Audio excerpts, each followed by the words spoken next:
Hello and welcome back to my studio. Today I'm going to create this botanical illustration of a blue flower using coloured pencils and odorless mineral spirits. When I first start out, I look at all the colours in my coloured pencil selection, in this case Faber Castell Polychromos pencils. With coloured pencils, the colours look different once they're applied to paper than they do on the outside, so it's a bit deceiving. I choose the colours I need, but I test them out on a couple of paper choices first. I couldn't decide whether I wanted to use a grey tone paper or a white paper. I ended up opting for the white because I wanted a traditional botanical illustration look. Then I narrowed my pencil selection down and set out creating an accurate sketch using a 6H graphite pencil to create a very light touch. And after I sketched it in, I erased the lines so that they wouldn't be noticeable in the drawing later with a kneaded eraser. I'm establishing the first layer of the drawing, laying in some colour to the buds. It's not really necessary to buy expensive materials. I am using an expensive brand of material, but I often draw with other colour pencil brands, so just use what you have. Polychromos are very expensive and they're super nice and creamy to work with, but so are many brands of oil-based pencils on the market. This illustration would work very well with Prismacolors, which also lend themselves to the use of solvents. Any oil or waxed paste-based pencils will do. So I'm using that paper that's Bristol Smooth Vellum. The vellum's a heavier paper at 270 grams per square metre, and it's perfect for dry medium, but it's also really great for wet medium, which is great for when I add my solvent, or odorless mineral spirit as it's also called, later on. It's smoother than just the Bristol Smooth, and it's in Strathmore's 300 series. It's very versatile. It's good for graphite, charcoal, sketching, mixed media, airbrushing.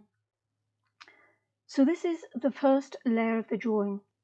There'll be additional layers before I get to the solvent, and I decided to apply solvent because it creates a more painterly look and it diminishes all the grain that you tend to get with coloured pencils.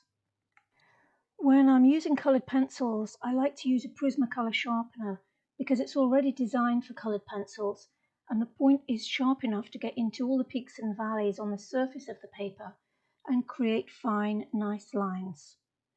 I like my drawings to look more like drawings than a hyper-realistic exact image of the reference, so I try not to get too caught up in having to have super sharp pencils all the time. It's just not really necessary. Notice the lack of glassine or any shield because there's no smudging. I like to use terpenoid as my odorless mineral spirit. I apply it with a fine brush. This one's a number 2 and I'll later use a number 4 for the larger areas. I use a sea sponge soaked into my little tray so as not to pick up too much liquid at once, and I also have a paper towel handy to wipe off the excess. I use the screw top lid to avoid spilling the solvent, and dipping the brush in, I swirl it around to coat the hairs on the brush and wipe off the excess and then apply it to the coloured pencil. I like to use a fine brush to get really clean edges. Zooming in on my work, you will see that blending that happens with the application of the solvent. You can use any brand. However, for coloured pencil use, certain kind of rules apply with its application. It's necessary to have just enough pigment on the paper for it to be able to break down, but not too much pigment, or you just end up moving pigment around and around your work. It's easy to apply far too little pigment when you first start out, that and not enough layers. So this means there's hardly anything for the pigment for the solvent to actually do. So lay a few layers down or apply pressure before you add your first solvent layer. It doesn't really matter what size or shape brush you use, but it's probably not a good idea to use your best brushes as the solvent will likely ruin it. I'm placing more coloured pencil down and I'm completing all the buds in the plant layer by layer. I'm using nice, light, even strokes, using circular motions, and I'm applying an even pressure, avoiding stops and starts, and I'm trying to build depth and dimension with every application, and I'm really taking my time and enjoying the process. I'm not concerned about any graininess at this point because I know all of that will get blended out when I make the second application of solvent. So I'm adding in greens and completing all the stems and the buds, making sure I add greater contrast now that I have more pigment in my work. Beginning artists often don't apply enough contrast to their drawings, but this is super important if you want to create a better overall piece of artwork, and that means setting your darkest darks against your lightest lights. So don't be afraid to add lots of pigment and keep creating depth in your drawing.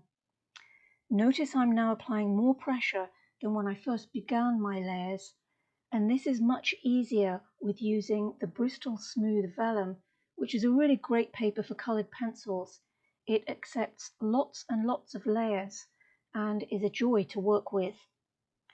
So now that all the buds are complete and the membrane's finished, I can start applying my final layer of solvent, and at this stage we're fairly close to completing the drawing, although there are some important final touches with the pencil after the solvent dries. It's very important as we near this point not to feel rushed to finish. So often when we end our work we can start tiring of the piece because we've just spent so many hours looking and looking at it, but this stage is really critical to take that extra time. I'm paying attention to detail, looking closely at my reference, seeing what areas need more revision. So don't finish before you're finished. As you work up in layers, you're going to go down in solvent. So on the last layer of solvent, regardless of how many layers you're using, you don't use very much liquid at all, and so you can afford to press harder and kind of scrub back and forth on a couple of the areas to ensure that that last area of the graininess is gone. When I'm finished with the solvent layer, I'm going to assess my drawing, and at this point it looks something resembling both a drawing and a painting.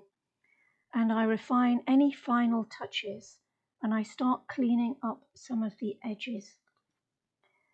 The very last thing I do once dry is I erase any of the background areas with a kneaded eraser. And when I feel I've finally finished and I'm happy with my lily of the Nile flower, I can call it done. If you've enjoyed my video, please subscribe to my channel and drop me a comment. Hit the notification button and also the bell, and I'll see you next time.